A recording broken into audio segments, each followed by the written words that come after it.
Welcome back to Hard Burley Labs. It's Sam, and today we are swapping out a starter on a 1994 Vulcan 500.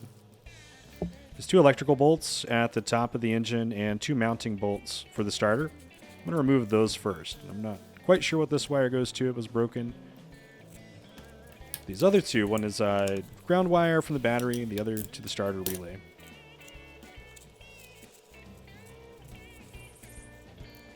It's a lot easier for me to get to this stuff. I've gone ahead and removed my carbs, my gas tank, my air filter, all the pesky things to get in the way. I'm going to be doing some work on those in a future video. Tried to come at this with a wrench, but ultimately you will need a socket for these deeper bolts for the mounting bolts.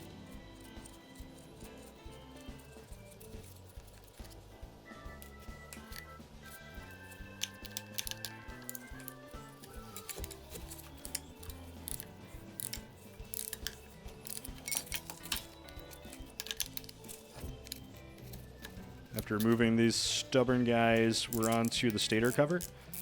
There's 8 or so bolts, I think, total that fit in here.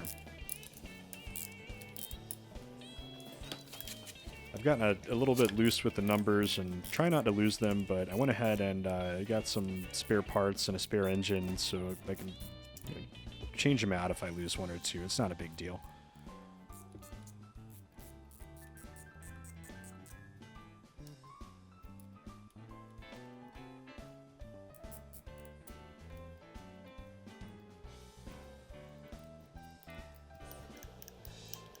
A little metal piece to the right of the stator cover. That's the sprocket cover. We'll have to remove that too to get to a couple of little hidden bolts.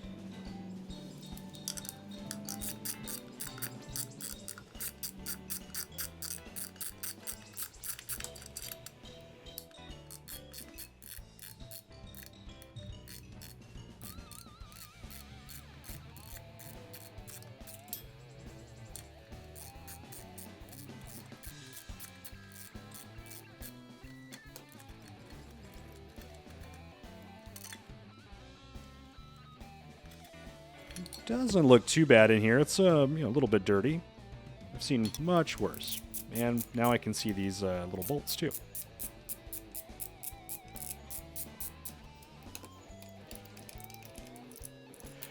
I'm going to use a small screwdriver here to start separating the stator cover and just see if I can get it to pull off, although I'm sure I'm missing something. May leak a little bit of oil here. I end up leaking quite a bit more than I expected to and had to ruin a few towels to stop it from spreading.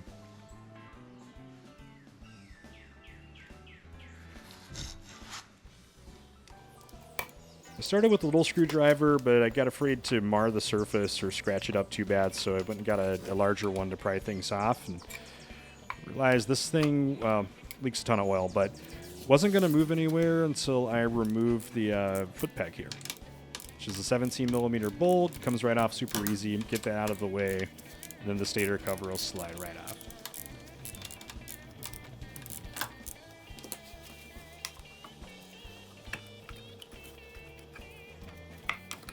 It doesn't look too bad inside of here at all. You can use a screwdriver and tap the starter out from the center here, and it should be pretty easy. It pops right out.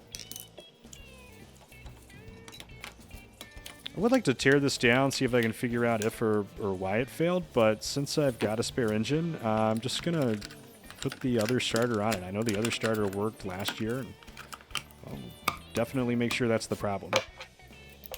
It's the same process here for the engine on the stand. I've already removed the sprocket cover, so we just have to remove the stator cover, and this was a good running engine. It's got oil in it, looks great. A little bit of it out here too.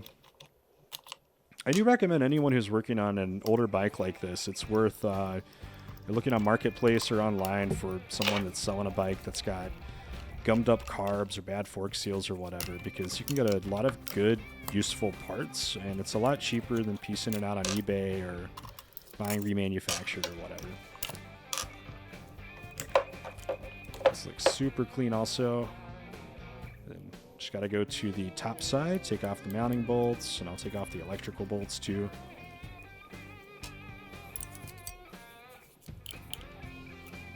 So I'm not convinced actually the starter is the underlying issue with this bike. It seemed to be. A few videos ago I was putting a new battery in and I put a lithium battery. I've also been having issues starting, so I think cranking the starter a bunch with this overpowered battery might have toasted out the bushings or something. So after a quick tap with a screwdriver, this starter pops right out also. I'm going to clean it up with a little bit of degreaser and a wire brush and make sure it all looks good. Reinstalling this is going to be a breeze with all of those cumbersome parts in the way. I'm really sorry for the bad camera angle here, but the goal is to hold some tension on the chain while we slide the starter into the assembly. So you want to have a bit of a downward angle with the starter, and it should just all pop into place and make a good seal.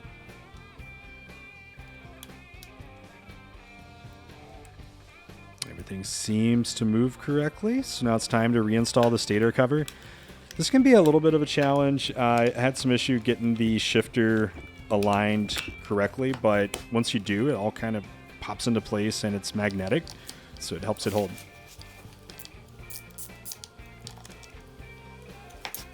Now it's time to just reinstall everything. So starting with the bolts on the stator cover, just tighten all of these in. And I should note, if you're doing this, you should really take it fully apart, clean the gasket surface off, put a new gasket on, but not convinced the starter is the issue, and I just wanted to see if this worked.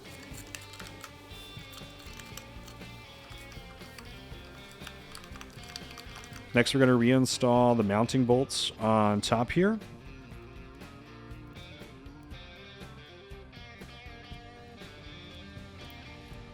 And these can be a bit of a pain to get lined up correctly too, but just a little bit of force, and once you get one installed cleanly, the other one will go in a lot easier too. Now on to reinstalling the electrical connectors. But before I do, I noticed there's quite a bit of corrosion on mine, so I'm going to try this product out called Glizzy Lube. So Glizzy Lube is a premium lubricant for high temp, high friction parts. It smells great. It's a USA owned small business started by my best friend. And check out glizzylube.com. You can use code HBLabs10, get 10% off your order, and have great smelling bikes, cars, door hinges. And obviously this isn't a high friction, high temperature part, but I've used Glizzy Lube all over, and it works great for repelling water and keeping things nice and dry.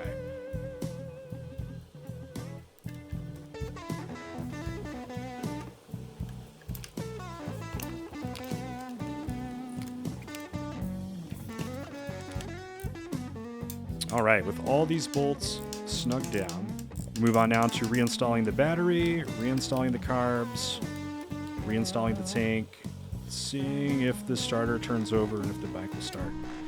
I have opted to go back to a regular old lead acid battery, just in case the lithium battery blows my starter up. You'll see I've removed the airbox. I've gone now with these pod filters.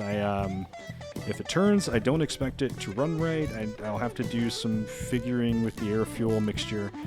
But man, it is so much easier to install these things now.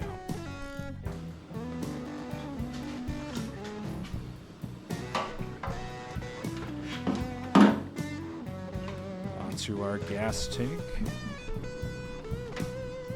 Got to connect all the hoses from the tank to the carbs, the vacuum lines, get some fuel going. This is about the time I realized I forgot to connect my throttle cables to the carb. It was such an easy install. So we go key on, give it some fuel. I'm expecting a click, but we get it to turn over, and lots of starting later, we actually get it to start. So thanks for hanging in there. I hope this video has been useful to you, and if you want to see a future video of me working on these pod filters, getting this bike running good, make sure to like, subscribe, and leave a comment.